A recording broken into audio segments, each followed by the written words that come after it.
U prvoj finalnoj utakmici play-offa je u Debeljači pred prepunim tribinama Spartak 1911. pobedio Radnički iz Barande rezultatom 2:1, na poluvremenu bilo je 1:0 za domaće. Strelci za crveno-bele bili su bivši fudbaleri Kovačičke Slavije, Teodorović u prvom i Angelovski u drugom delu meča. Prednost gostiju smanjio je Cukić pogodkom iz slobodnog udarca. Ova kao i četvrtfinalni i polufinalni mečevi play-offa su pokazali da je organizacija ovakvih duela pun pogodak u svetu fudbala, gde su ljubitelji najvažnije sporedne stvari na svetu u velikom broju uživali u dramatičnim, dinamičnim i većinom neizvesnim utakmicama. Revanš u Barandi, kada pada odluka o posljednjem učesniku prve južnobanatske lige, je na programu u nedjelju 11. juna sa početkom u 17:30. O tome kako su vidjeli tog ishod meča i šta je presudilo na utakmici govore za naš program predsjednik Spartaka Dragan Ilkić i trener Debeljačana Igor Vakaresko.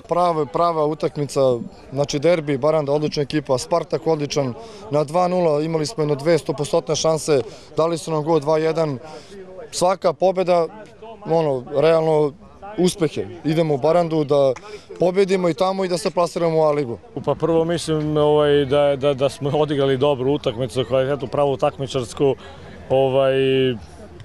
Dobro smo stavili, dogovor je ispoštovan većinom, znači disciplinovano smo igrali, nismo htjeli da primimo taj gol na kraju, ipak desno smo primili gol, ali u suštini sam bio zadovoljan kako su se momci borili, imali smo tu šansu u drugom poluvremenu da rešimo gotovo sva pitanja za prolazak, dve idealne šanse smo promašili, na kraju smo kažnjeni kao i u prethodne dve utakmice i to nam se ponavlja već ne znam koji put i zbog toga sam najviše i besan, ali u suštini ne mogu biti, mislim, zadovoljan sam pobedom. 2:1. Čelnik i strateg crveno-belih prognoziraju ishod revanša u Barandi. Pa, bit će teško. Baranda dobra ekipa, mi se spremamo, iz Debeljače će ići autobus sa navijačima. Realno gledano imamo sve izglede, blizu smo ulaska, ali mora sačekamo i u nedeljnu utakmicu. Pa bit će teško, dobra ekipa, imamo sad, mora pogledam, ali opet ćemo imati neke kažnjene igrače, vraćaju se dvojica, opet će da fali sigurno Kovrlija, ne znam da li još neko dobio od naših igrača žuti karton. Ne znam, bit će teško, idemo tamo da igramo, nećemo da se branimo, idemo da probamo da postignemo gol i tamo pa da olakšamo sebi posao.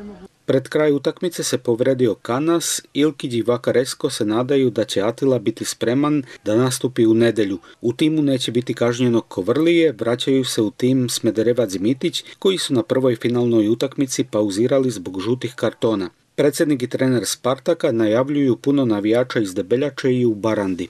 Naravno, idemo u Barandu, ja kao predsjednik kluba na čelu sa njima, moramo da izguramo, jako smo blizu. Rezultat 2:1, mislim, možda malo zavaravajući da je 2:0, možda bi se više opustili, ovako 2:1, idemo da čuvamo 2:1 i da damo gol, naravno.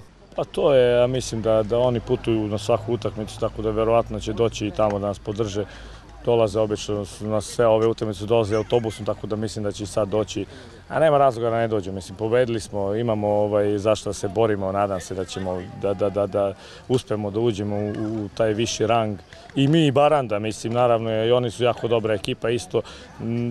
Dve najkvalitetnije ekipe su se sastale u finalu, sad jedan mora da ispadne, nažalost.